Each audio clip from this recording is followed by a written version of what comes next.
புத்தாண்டு நல்வாழ்த்துக்கள். இந்த வருட பலன்களை கூறப்போகும் உங்களுடைய பன்னீர்செல்வம் ஜோதிடர் அரூர். இந்த ஆண்டு 2024. இந்த ஆண்டு முழுவதும் மிக சிறப்பாக அனைவருக்கும் அமைகின்றது. குறிப்பாக இந்த ஆண்டு பலன் கூறும் பொழுது மிக முக்கியமான கிரகமாகிய குரு, சனி, ராகு, கேது இந்த கிரகங்கள் தான் அடிப்படையிலே பலன்களை எடுத்து கூறும். 2024 ஆரம்பிக்கும் பொழுது சனி பகவானும் ராகுவும் குருவும் ஆரம்பத்திலிருந்து 12 மாதங்கள் எந்த ஒரு மாற்றமும் இடப்பெயர்ச்சியும் இருப்பதில்லை. ஆனால் குரு பகவான் இந்த ஆண்டு மே மாதம் முதலிருந்து தன்னுடைய மேஷ ராசியிலிருந்து ரிஷப ராசிக்கு இடம்பெயர்கிறார். இப்பொழுது நாம் 12 ராசிகளுக்கும் பலன் கூறும் பொழுது இந்த கிரகங்களின் அடிப்படையில் தான் பலன் அமைகின்றன. இந்த ராசி பலன் என்பது ஒரு பொதுவானது தான். இந்த பலன்கள் யாவுமே உங்களுடைய ஜனன ஜாதகம், அதாவது பிறப்பு ஜாதகத்தின் அடிப்படையில் தான் உங்கள் பலன்கள் முழுமையாக செயல்படும்.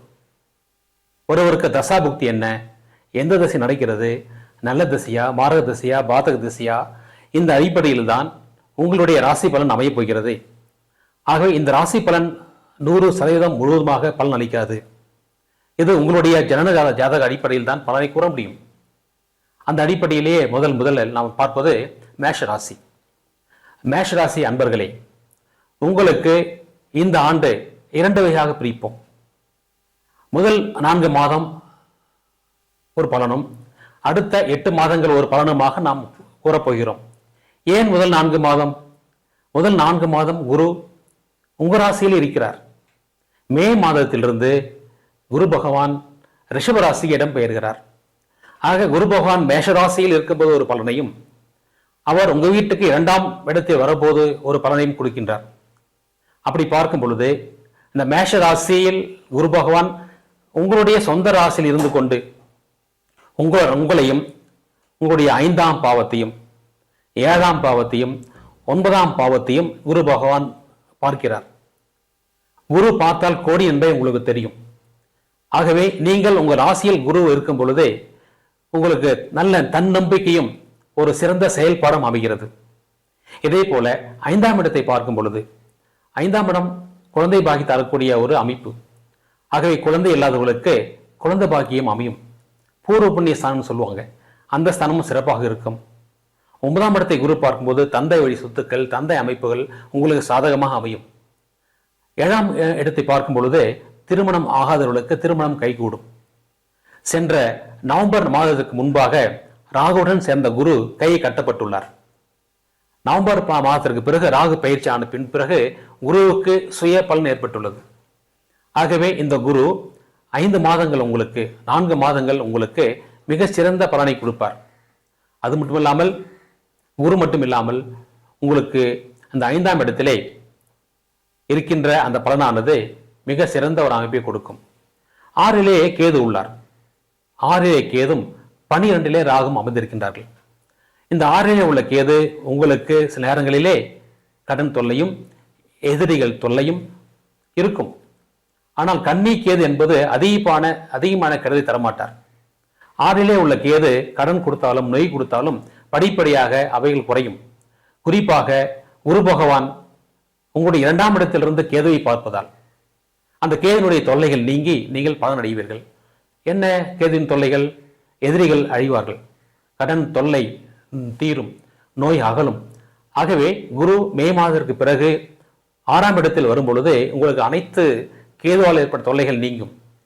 அது மட்டும் இல்லாமல் இப்பொழுது குரு மேசராசியில் இருக்கும் பொழுதே சனி பகவான் உங்களுக்கு 11ஆம் இடத்தில் இருக்கின்றார். 11ஆம் இடம் என்பது யாகாதிபத்தியம். யாகாதிபத்தியத்திலே எந்த கோளும் நற்கோளே. சனி பகவான் அந்த கும்பத்தில் ஆட்சியாக இருக்கும் பொழுதே சனி 11இல் இருக்கின்றார் என்றால் நீங்கள் பயப்பட வேண்டிய அவசியம் இல்லை. சனி உங்களுடைய மேஷ ராசியை பார்க்கிறார். 11ஆம் இடத்தில் இருக்கின்ற நற்கோளாக மாறி நல்ல கோளாக மாறி சனி பார்ப்பதனாலே உங்களுக்கு மிகச்சிறந்த ஒரு வல்லமையை பெறுவீர்கள். சனி மூலமாக கிடைக்கின்ற லாபம், 11ஆம் இடம் லாபஸ்தானம், தொழில் மூலமாக வருகின்ற லாபம் உங்களுக்கு சிறப்பாக அமையும். சனியின் பொருட்டு எந்த ஒரு பாதிப்பு, எந்த ஒரு பாதகமும் ஏற்படாது. சனி கும்பத்தை ஆட்சி பெறும் பொழுது ஏற்கனவே 10ஆம் இடத்துல சனி இருக்கும் பொழுதே உங்களுக்கு தொழில் அமைப்பிலே சில கஷ்டங்களை கொடுத்திருந்தார். 10ஆம் இடம் என்பது வேறு. 11ஆம் இடம் ஏகாதிபதி சனி வரும்பொழுது உங்களுக்கு அனைத்து பலனையும் கொடுப்பார். அதே போல உங்களுக்கு ராகு பகவான் 12ஆம் இடத்திலையும் கேது 6ல் இருக்கும் பொழுது 12ஆம் இடத்திலே ராகு என்று சொல்லும் பொழுது உங்களுக்கு நிம்மதி தரும். ராகு யார் வீட்டில் இருக்கின்றார்? குரு வீட்டில் இருக்கின்றார். குரு என்கின்ற சுப வீட்டில் ராகு இருக்கும் பொழுதே ராகு அனைத்து சுகங்களை கொடுப்பார். குறிப்பாக திருமணம் ஆகுவர்களுக்கு திருமணத்தை நடத்தி கொடுப்பார் ராகு. ஆக இந்த முதல் 4 மாதங்கள் மேஷத்தில் குருவும் 12ஆம் இடத்தில் சனியும் 12இல் ராகுவும் கேதுவுமாக உங்களுக்கு சில தொல்லைகள் வரலாம். என்றால் 6ல் கேது இருக்கும் பொழுது சிந்தனை மாறும். அதே சமயத்தில் குரு 2ஆம் இடத்துக்கு வருகின்றார். 2ஆம் இடத்துக்கு குரு வரும்பொழுது உங்களுக்கு 2ஆம் இடத்திலிருந்து 4, 6ஆம் இடத்தையும் 8ஆம் இடத்தையும் 10ஆம் இடத்தையும் பார்க்கிறார். 6ஆம் இடம், 8ஆம் இடம், 10ஆம் இடம், அது உங்களுடைய 6ஆம் இடம், உங்களுடைய 8ஆம் இடம், 10ஆம் இடத்தை குரு பார்க்கிறார். ஆக குரு பார்க்கும் பொழுது 2ஆம் இடத்திலே குரு வரும் பொழுது 2ஆம் இடம் தனஸ்தானம், குடும்பஸ்தானம், வாக்குஸ்தானம். ஆக உங்களுடைய வாக்கு சமைப்பெறும். தொழில் மூலமாக இருக்கின்ற வருமானம் அதிகமாக இருக்கும். நிரந்தர தொழில் அமையும். சில தற்காலிகமாக தொழில் பணிபுரிகின்ற உங்களுக்கு நிரந்தரமான தொழில் அமையும். ஏனென்றால் தொழில் ஸ்தானத்தை குரு பார்க்கிறார். பொதுவாக பார்க்கும் பொழுது குரு உங்களுக்கு பாக்கியநாதி. பாக்கியாதிபதி 2ஆம் இடத்தில் இருக்கும் பொழுது உங்களுக்கு தொழில் ரீதியான பாக்கியங்கள் அதிகமாக கூடும். அதே போல 6ஆம் இடத்தையும் குரு பார்ப்பதனால உங்களுக்கு பல வகையில் உங்களுக்கு எதிரிகள் அழிவார்கள், கடன் தொல்லை தீரும். கேதை பார்ப்பதனாலே கேது கொடுக்கின்ற தொல்லைகள் உங்களுக்கு நீங்கும். அதே குரு பகவான் உங்களுக்கு 8ஆம் இடத்தை பார்க்கிறார். 8ஆம் இடம் என்பதை 8ஆம் இடம் பல வகையில் உங்களுக்கு கஷ்டங்களை கொடுக்கின்ற ஸ்தானம் தான். அப்படி பார்க்கும் பொழுது அந்த கடினங்கள் கஷ்டங்கள் உங்களுக்கு நீங்கும். சில நேரங்களில் வெளிநாட்டில் இருப்பவர்கள், வெளி மாநிலத்தில் இருப்பவர்களுக்கு மிகச்சிறந்த ஒரு அங்கீகாரம் கிடைக்கும். 8ஆம் இடம் சுபத்துவமாகி அங்கீகாரம் கண்டிப்பாக கிடைக்கும். 10ஆம் இடத்தை குரு பார்ப்பதனாலும் அந்த தொழில் மிக சிறப்பாக இருக்கும். ஆக இந்த மேஷராசியில் நீங்கள் உங்களுடைய தனாதிபதியாக இருக்கட்டும், பாக்கியாதிபதியாக ஆகட்டும், எல்லா நன்மைகளை கொடுத்து உங்களுக்கு சிறப்பான அமைப்பை இந்த மேஷராசிகள் கொடுப்பார்கள். இருந்தாலும் கூட சனி சில நேரங்களில், அதாவது உங்க ராசியாதிபதி செவ்வாயும் சனியும் 11ஆம் இடத்தில் சேரும் பொழுது, சனியும் செவ்வாயும் 12ஆம் இடத்தில் சேரும் பொழுது உங்களுக்கு சில உபாதைகள் வரும். இருந்தாலும் சனி நல்லவர் என்றாலும் கூட சனி செவ்வாய் சேருகிற நேரத்திலே அந்த உடல் உபாதைகளை நீ கவனித்துக் கொள்ளுங்கள். பொதுவாக பார்க்கும் பொழுது வாக்கிலே குரு இருக்கும் பொழுது நல்ல வார்த்தைகளை பேசுங்கள், நல்ல நண்பர்களோடு பழகுங்கள். குடும்பத்தில் உங்களுடைய சிந்தனை மிக சீர்படும்.